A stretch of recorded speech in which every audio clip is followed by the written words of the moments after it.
Bonjour à tous, on se retrouve pour une nouvelle vidéo. Aujourd'hui, deuxième match de cette première semaine de la saison 25 de la Grande Arène. Aujourd'hui, on affronte Kurb Hals. Au vu du nom de sa guilde, j'imagine qu'il est allemand. Enfin bref, 800 000 de lifetime. Pas d'exec en face, comme vous pouvez le voir. En tout cas, il a Nego Malo, très très classique pour ce niveau de GP. En termes de personnages, voilà, il a 3 GL, il a Ré, JML, SLKR. Ça m'inquiète pas trop dans le sens où c'est très rare que quelqu'un pose 3 JL en défense. Quand il est à 3, quand il a même quand il a l'avantage de 1. Quoi qu'il en soit, le roster à côté, ben, c'est les prérequis en général, hein, forcément. Avec Ray, il a toute la résistance. Avec JML, il a la CLS, Mot, ce genre de choses. Il a JKL également. Puis avec SLKR, il a tous les FO. Évidemment, à côté, on retrouve les classiques que sont Vador, Grievous, etc. Padmé, évidemment. Revan, j'imagine. Enfin bref, il a le Trium, il a des trucs. Il a l'air d'être en train de farmer l'exec, donc pas mal pour lui. On va regarder rapidos les Omicron. Visiblement, il l'a pas sur sa Guaygon. Voilà, il a le Zeta, mais il a pas l'Omicron. Et j'ai pas vu de Zam. On va peut-être regarder ses BH. Chasseur de primes. Sa Zam est niveau 1, donc il l'a pas forcément. On va peut-être regarder les Ewoks, on n'est jamais à l'abri. Sherpa, il est ici. Non, il l'a pas, ok. Donc voilà. On va regarder rapidement les speeds, parce que j'aime bien faire ça. Hop, vitesse. Tac, son DR, c'est le perso le plus rapide après CJL, évidemment. On est sur du 330, donc pas mal du tout. Bon, j'ai outspeed avec Talon, donc RIP. Mais c'est pas mal. Il y a un Hux à 321, donc c'est pas mal non plus. On a un Revan qui a 310. Je crois que ça s'arrête à Sron, c'est perso à plus de 300 de speed. Voilà, il est à 299 sur Sron, donc globalement le reste est à 300. Mais voilà, pour l'instant c'est très correct. Le Rex, ça a l'air d'être assez lent mine de rien, parce qu'il est quand même assez bas dans la liste. Ouais, 276. En cas de gaz miroir, ça devrait le faire, donc voilà. Ensuite, ici, donc voilà, il n'a toujours pas attaqué. Les défenses sont exactement les mêmes. Si vous avez vu le premier match, vous savez mes défenses du coup. Donc il a mis une Padmé classique avec ses 3 PO, donc il la mettra pas sous CLS, très bien. Enfin, le C3PO ne sera pas sous CLS, c'est très bien. On a une résistance, très classique. On a Nutgunray, une compo très relou. En fait, il n'y a que les persos relous. On a Django, Nest, Doku, Droid de K, c'est vraiment que des persos relous, donc voilà. Et on a une GG Watt, donc très très fort. C'est pas n'importe qui peut passer GG Watt. Ouais, GG Watt, bref. Ensuite, on a une full FO, enfin, on a une FO, plus qu'une full FO.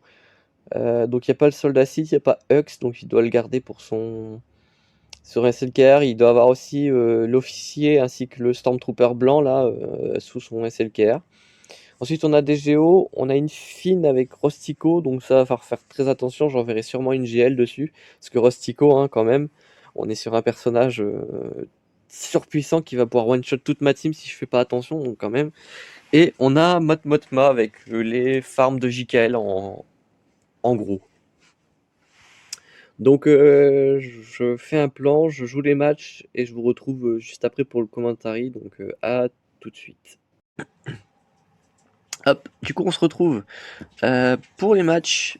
Donc là on commence tout de suite par une crue Phasma exécuteur pilote ainsi que le Kylo.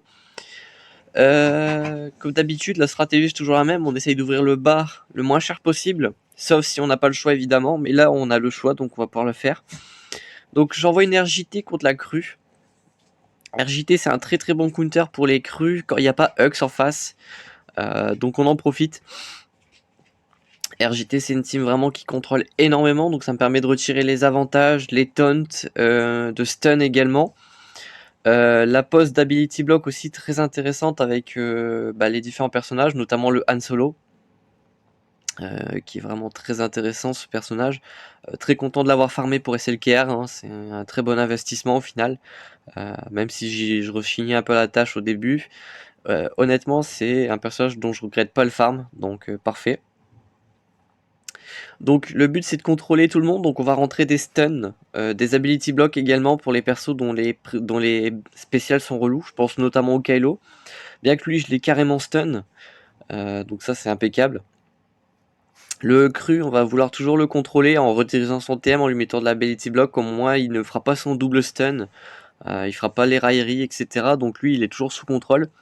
Je cache tout le monde sauf RJT, puisque RJT et R7 c'est mon perso le plus résistant, hein, sans mauvais jeu de mots évidemment. Donc ouais, beaucoup de tankiness sur la RJT, elle dodge pas mal, notamment grâce à la prévoyance, donc c'est vraiment cool. L'avantage aussi d'avoir du G11 dans ma team, je pense à BB8 et le soldat de la résistance, c'est que je mets des dégâts qui sont modérés, ce qui veut dire que je fais des dégâts certes, mais pas suffisamment pour terminer le combat très rapidement, ce qui me laisse le temps d'aller régène mes bannières de prot, puisque j'ai pris une AOE du Kylo R7 au début, hein. Donc là, bah voilà, avec mon BB8, je peux descendre comment ça s'appelle, les destas illuminés, enfin la grosse capacité qui permet de régénérer la prot. Et en attendant, je peux tomber le Kylo là qui a bien stacké sa def, donc ça c'est plutôt cool. Je continue d'entraver le Kylo, hein, donc il fait pas grand chose non plus. J'ai encore 3 minutes pour régène, donc là vraiment on est très très bien. Et là il reste plus que le Kylo et moi j'ai régène toute ma prot. Donc là ma stratégie tout simplement c'était de le stun, comme ceci. Et il fallait juste attendre qu'avec RJT je récupère l'immunité au heal avec sa SP1 pour être tranquille quoi. Et pouvoir tuer le Kylo facilement quoi, comme ceci. Puisqu'une fois qu'il a l'immunité au heal, vraiment sa santé et sa prot descend à une vitesse puisqu'il ne le régène plus. Donc bah on est pas trop mal quoi. Hop, basique. Voilà, SP1, hop, on met les basiques, on met les dégâts et on est bon. 75 bannières, on a fait full prot. Utiliser RJT ici, franchement, c'est pas dégueulasse, hein. On est sur une team qui est correcte, mais il y a quand même beaucoup mieux, surtout dans mon roster. Là, j'ai encore la Gas, j'ai encore mes GL, etc. Donc, quand même. Donc, ensuite, on va partir sur une escouade réduite de Hippie, Vador, Piet. J'ai pas d'hésité, donc mon Piet va toujours avec Vador. J'ai pas d'utilité de le garder ailleurs. Donc, je commence toujours avec l'écrasement de force, même si Biggs gagne du TM. Basique sur les persos qui font des AOE. Je basique aussi le Han Solo pour éviter les revives. Je le tue par accident, mais bon, au final, c'est pas plus mal. Là, je mets la lama batteuse. J'aurais peut-être dû attendre que voilà, Piet puisse faire l'AOE pour Daze. Ça a été mon erreur, mais bon, c'est pas non plus dramatique. Parce que oui, le Daze, du coup, ça empêche Biggs de gagner son thème. Donc au final, Piet, juste ici, est vraiment très intéressant. Je fais 67 bannières, j'en perds qu'une seule, la prod de Vador, évidemment. Mais Piet, vraiment, dans ce scénario, était vraiment plutôt intéressant, je dois bien l'admettre. Ensuite, je sors mon Trium, que je vais un peu étoffer en mettant le Maraudeur ainsi que Wattembor. J'avais envie de faire des bannières, donc Wattembor ici semblait plutôt indiqué. J'en aurais pas eu l'utilité ailleurs, même s'il y avait des grosses teams dans le bac. Donc au final, l'utiliser ici, vous allez voir que c'est un plutôt bon move.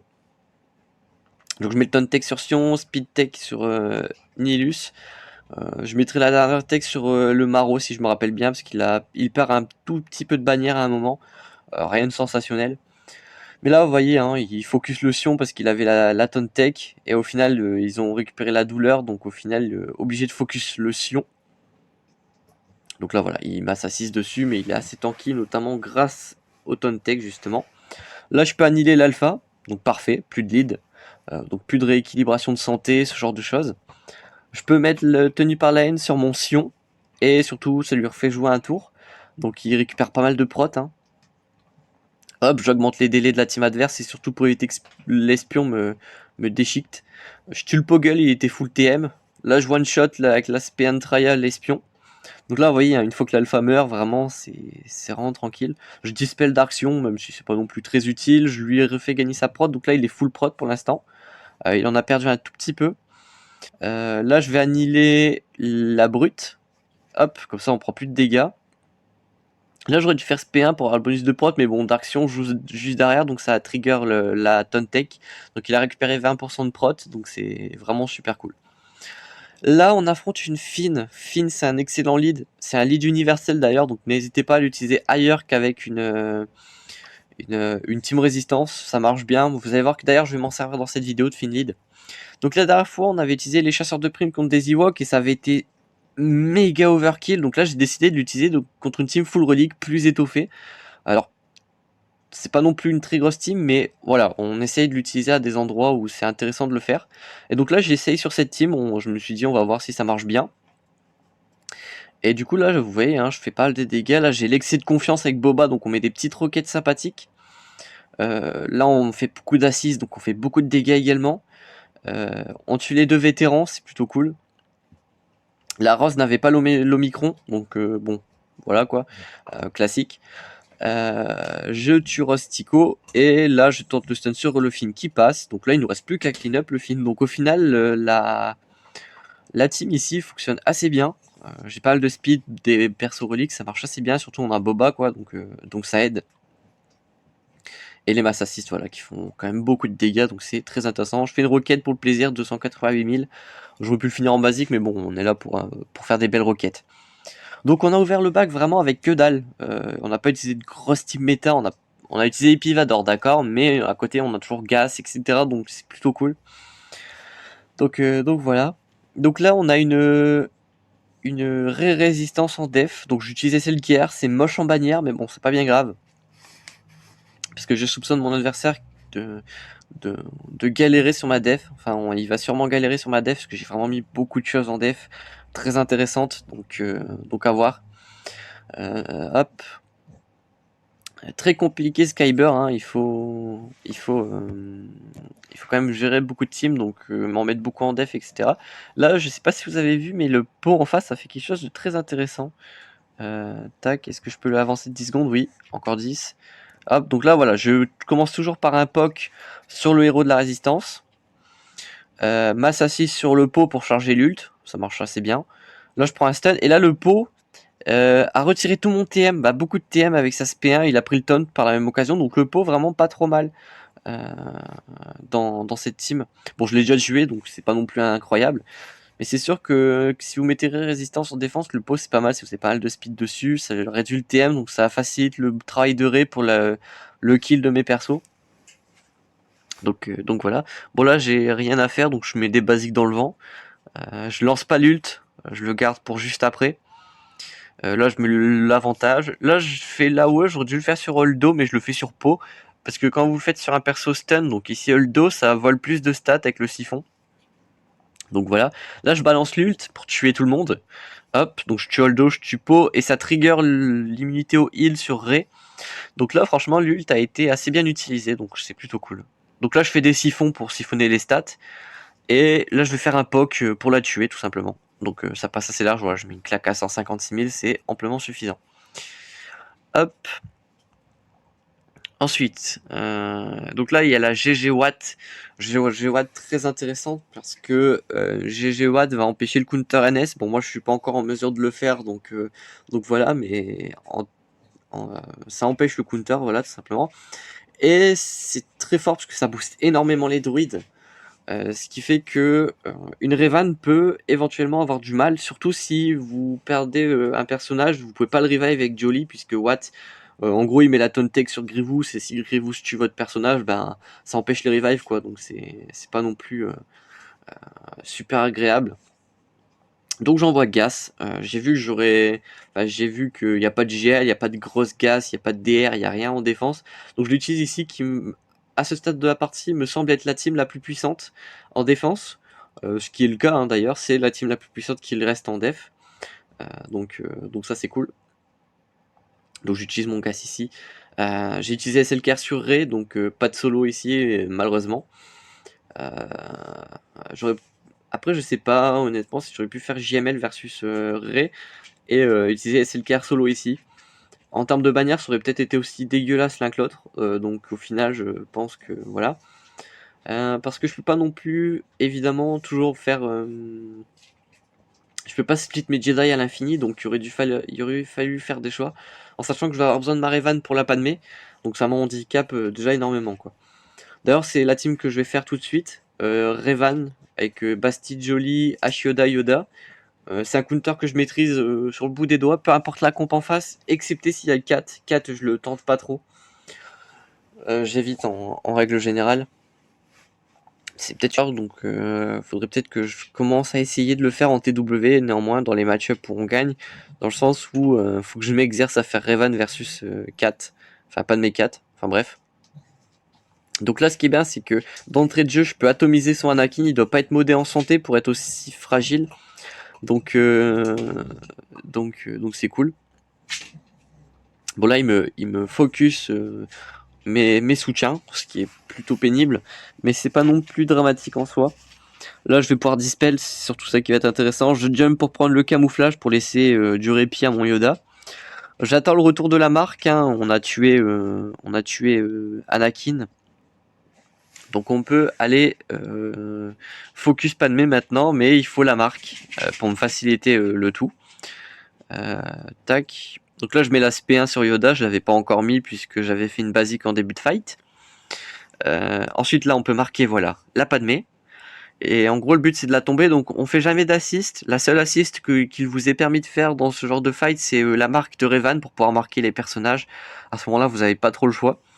Mais sinon, évitez toute forme d'assist. Les seuls assists que je fais en fait, c'est sur Kenobi, avec l'aspect 1 de Yoda, l'aspect 1 de Jolie, pour booster le TM de Yoda. Même quand Padmé est en vie, parce que de toute façon, Kenobi, voilà, je le focus pas tout de suite. Donc s'il gagne des bonus de prot, on s'en fiche. Mais quand vous mettez la marque sur Anakin ou sur Padmé, voilà, vous mettez pas d'assist, seulement des basiques ou des spéciales comme l'aspect de Yoda par exemple. Vraiment, les assists, vous ne les faites que une fois que vous avez tombé Padmé, quoi. Parce qu'à ce moment-là, oui, c'est intéressant de faire des assists pour régénérer votre prod sur Evan Lead évidemment. Donc voilà. Donc ça fait encore une grosse team de tomber, hein, c'est plutôt intéressant. Et donc là, je me suis rendu compte qu'il va falloir que je bricole un petit peu. Je m'étais rendu compte à ce moment-là qu'il fallait que je bricole, mais c'est pas trop un souci, j'ai encore ma GL par exemple. Donc voilà. Et là, c'est plutôt cocasse parce que justement, la veille du match, j'avais parlé avec Dark Lilou du splittage des Jedi avec JML, JKL. Parce qu'on parlait du soft counter JKR, JKL contre SLKR. Et du coup, on parlait du split. Et c'est un peu marrant parce que du coup là j'ai mis Ezra, on parlait de Ezra sous JML. Et du coup je le fais pile à ce moment-là, donc c'est une petite coïncidence marrante. C'est vrai qu'Ezra vraiment c'est plutôt un Jedi intéressant. De là le G13, il y a un pas, mais c'est vrai que ça peut être un Jedi intéressant. Et oui, il me disait que, voilà, ça je le savais, mais c'est toujours bien de le savoir, pour les gens qui sont pas JML par exemple, c'est que les dégâts de la Spellite sont pas basés sur les dégâts du personnage qu'il utilise, mais c'est basé sur la prot de JML. Donc les dégâts sont constants, hein. Là je mets du 49 000 par attaque, peu importe qui joue. Même Ezra qui est G11. Donc peu importe le gear de votre Jedi, vous êtes plutôt tranquille dans le sens où les dégâts sont basés sur la prot de JML. Donc il faut mettre beaucoup de prot sur votre JML, ça va de soi. Mais du coup voilà, un Ezra met du 50 000 en étant G12, ce qui est ma foi très cool. Donc voilà. Donc en gros le seul problème c'est d'avoir des Jedi qui soient suffisamment tanky pour les personnages qui ignorent la RRI ou pour les AOE qui peuvent se prendre les Ezra, donc Ezra ou autre Jedi, hein, tout simplement. Bon, pour les vaisseaux j'ai Nego Malo parce que j'ai l'exé en def avec l'exécutrix, le très bon combo, hein, j'adore ces deux flottes en def, c'est un massacre. Donc voilà. Lui, il me pose le Malo en def, très grosse erreur de sa part, hein, puisque ça lui enlève un counter pour l'exé, il est obligé de passer en Malo maintenant, ce qui m'arrange. Hein. Moi, s'il réduit ses possibilités de counter, ça lui impose les counters, et en plus il a mis Sunfac. Encore il aurait mis le Malo sans le Sunfac, ça lui aurait fait son ego Sunfac pour le counter de l'exec, mais là il l'a mis en def. Et à mon avis, je pense pas que mon adversaire ait regardé mon historique. Parce que dans mon historique, franchement, des Malo Nego, il y en a des. Enfin, des Nego qui counter des Malo, j'en fais à l'appel en GA. Enfin, j'ai l'impression d'en faire à l'appel en tout cas. Donc s'il avait regardé mon, mon gars qui history, il aurait vraiment gardé son Malo en offense pour l'exec. Donc voilà. Mais il ne semble pas l'avoir fait. Ce qui est un bon point pour moi du coup, puisqu'il sait pas ce que j'ai dans le bac avec le DR. Après le DR du coup, donc pas de mécade va pouvoir sûrement le surprendre. À ce stade, du coup, on peut dire évidemment qu'il a 2 GL en offense, donc ça va beaucoup l'aider pour me raser. Donc c'est un match-up d'efficiency, je pense. Mais l'exé va m'aider à ça, donc c'est plutôt intéressant. Et surtout, j'ai une Padmé 4 dans le back, donc c'est pas non plus très simple à counter quoi sans JL. Donc il utilisera sûrement une JL à ce stade de la partie quoi. Donc là, on fait un Malo versus Rebelle. J'ai un Malo qui est quasi maxé, il me faut les reliques sur. Donc oui, j'ai eu un petit problème IRL, un petit problème de bruit, enfin bref. Du coup, oui, je sais plus ce que je disais, et ça c'est problématique. Match-up d'efficiency, moi j'ai pas de problème du coup pour le gérer, ouais. Oui, j'ai un Malo qui est quasi maxé, il me manque juste 2 niveaux de reliques sur le GG, le mien est R5, ce qui suffit amplement pour l'instant. Mais de toute façon, le jour où je montrerai JMK, de toute façon, il faudra que je le passe R7. Donc à ce moment-là, voilà, ça me fera un match-up un peu plus. Un Malo un peu plus maxé. Ouais, et là, je suis en train de monter mes géos pour les vaisseaux géonosiens. Et du coup, là, je me suis dit. Enfin, j'avais trouvé ça bizarre qu'ils mettent pas le MILF en line-up de départ, mais en fait, il le met en renfort. Et à mon avis, s'il a fait ça, c'est pour empêcher le counter finalizer. Ce qui est assez malin en soi, mais c'est pas non plus un,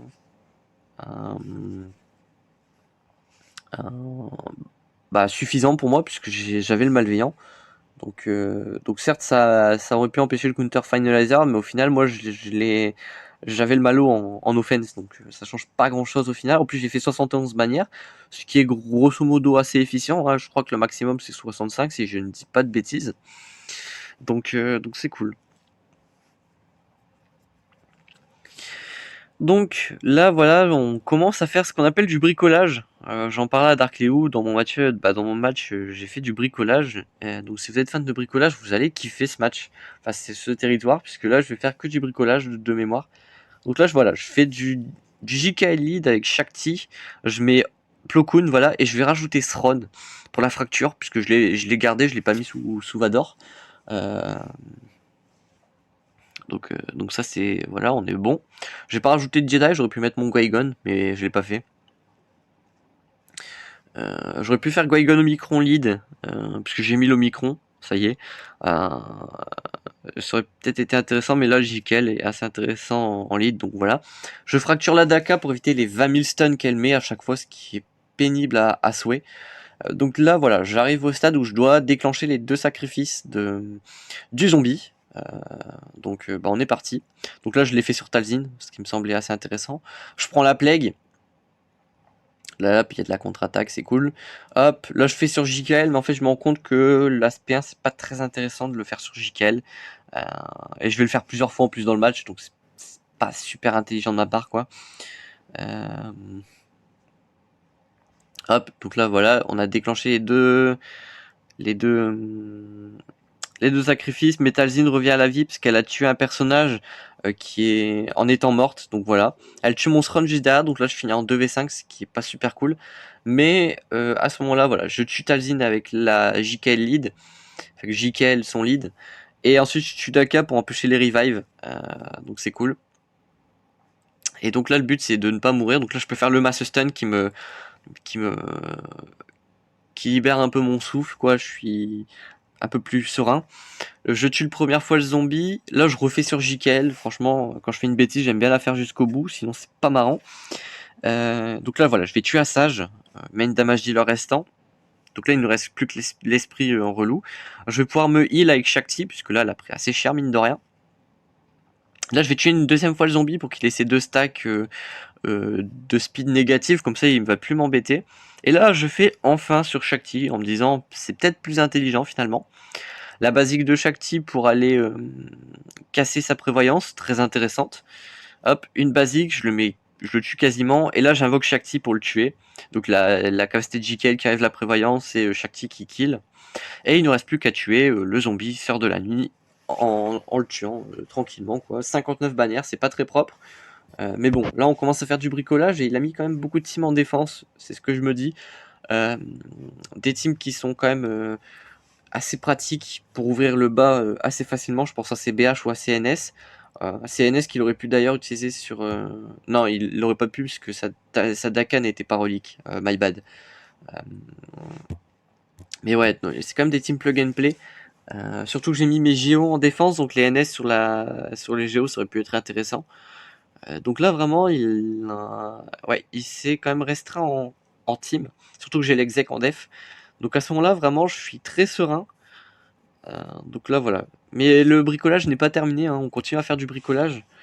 Donc je mets Fin Lead, comme je vous disais, c'est un lead universel qui augmente votre santé, non votre défense et votre attaque, peu importe vos personnages. Donc c'est très intéressant. Je mets Anne et Chewie, donc c'est un très bon duo de vauriens. Je mets le Han des Neiges pour le revive et je mets aussi le pilote TIE parce que son AOE met quelques petits malus, notamment l'entrave de capacité ainsi que l'entrave d'amélioration, enfin l'immunité aux améliorations, ce qui rend le personnage assez intéressant. Donc là mes DPS, vous l'aurez compris, c'est du Han et Chewie, hein, très bon perso. Ensuite on a Finn qui est là pour le lead et surtout pour son stun qui est assez intéressant, mine de rien. En plus il a la raillerie et en plus de ça en prime euh, il a la garde, donc il est immunisé au stun. Donc quand il a la raillerie il est assez impénétrable en termes de stun etc. Donc ils sont obligés de le taper jusqu'à ce que mort s'en suive. Et voilà, ça me permet de tomber la team pour 62 bannières, ce qui est plutôt intéressant. Je trouve que le pilote et le Han des Neiges étaient peut-être un peu en trop, mais bon, c'est pas bien grave. Vaut mieux la jouer safe.